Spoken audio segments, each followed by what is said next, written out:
Comment করছো যে শফিককে কবে ছাড়বে, তাদেরকে সামনে মাসে 5 তারিখে ছাড়বে। তবে এটা কতটা সত্য জানি না, কিন্তু আমাকে ওখানকার একজন বললো যে তাদেরকে 5 তারিখে ছাড়বে। আর ওখানে গিয়ে আমি জানতে পারলাম 5 তারিখে সুনামি আছে। তো দেখা যাক 5 তারিখে শফিকের কি হয়। বন্ধুরা, খুশির খবর, এই মুহূর্তে পাওয়া খুশির খবর, যেটা কিন্তু 100% অরিজিনাল, আজকে আমি তোমাদের সাথে শেয়ার করছি। তোমরা কি জানো শফিক কবে ছাড়া পাবে? হ্যাঁ বন্ধুরা, আজকে আমি কিন্তু দুজন শফিকের বন্ধু, তাদের থেকে কিন্তু জানতে পেরেছি অরিজিনাল শফিকের কবে জেল থেকে শফিক ছাড়া পেতে পারে। শফিক কিন্তু কবে ছাড়া পাবে, কি পাবে, A to Z ডিটেল শফিকের বন্ধু ইমরান আর শফিকের বান্ধবী বর্ষা আমাদের সাথে শেয়ার করেছে। তাদেরই এক ঝলক জাস্ট দেখে নাও, তারপরে আমি কিছু কথা বলছি। একটা কথা বলি, তোমরা অনেকে মেসেজ করছো, অনেকে কমেন্ট করছো যে শফিককে কবে ছাড়বে। তো আমি জানতে পারলাম, আসলে আমি গিয়েছিলাম আমি বহরমপুর, তো সেখানে আমি শফিকা তার আগে দেখতে গেছিলাম, কিন্তু আমাকে ঢুকতে দিল না, আমাকে পুলিশ ওখানে ঢুকতে দিল না, তো আমি দেখতে পেলাম না তাদেরকে। হ্যাঁ, তো আমি শুধু এটা জানতে পারলাম যে তাদেরকে সামনে মাসে 5 তারিখে ছাড়বে। তবে এটা কতটা সত্য জানি না, কিন্তু আমাকে ওখানকার একজন বললো যে তাদেরকে 5 তারিখে ছাড়বে। তোমরা সবাই দোয়া করো যাতে 5 তারিখে তাদেরকে ছেড়ে দেয়। শুনলে ইমরান কি বলেছে, এবার শোনো বর্ষা কি বলছে।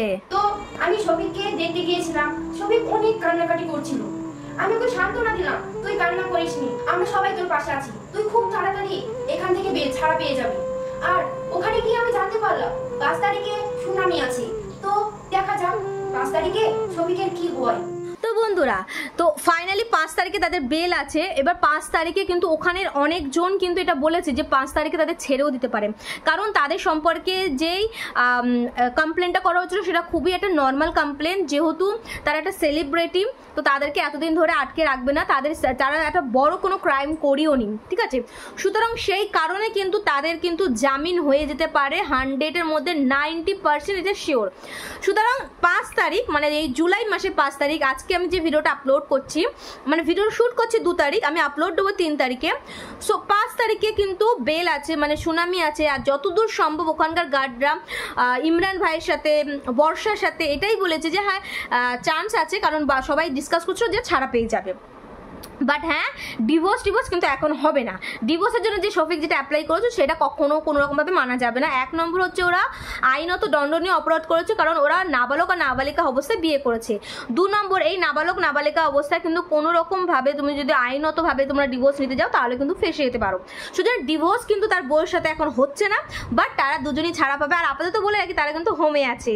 তো বন্ধুরা, তোমরা অনেকে কমেন্ট করছো যে এইটা একটা ছোট ক্লিপস আমি তোমাদের সাথে শেয়ার করলাম।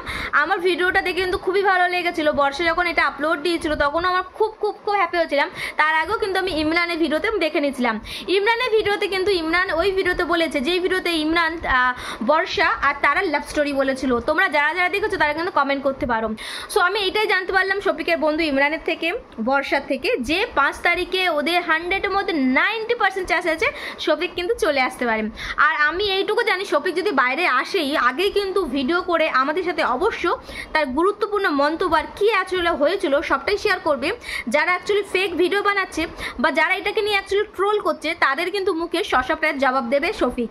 সো তার জন্য কিন্তু ওয়েট করতে হবে। আর হ্যাঁ বন্ধুরা, এরকম ভিডিও পেতে গেলে আমার চ্যানেলটাকে সাবস্ক্রাইব করে দিতে হবে। চলো বন্ধুরা, আজকের জন্য টাটা, বাবা, দেখা হচ্ছে অন্য কোনো ইন্টারেস্টিং ভিডিওতে। Bye bye.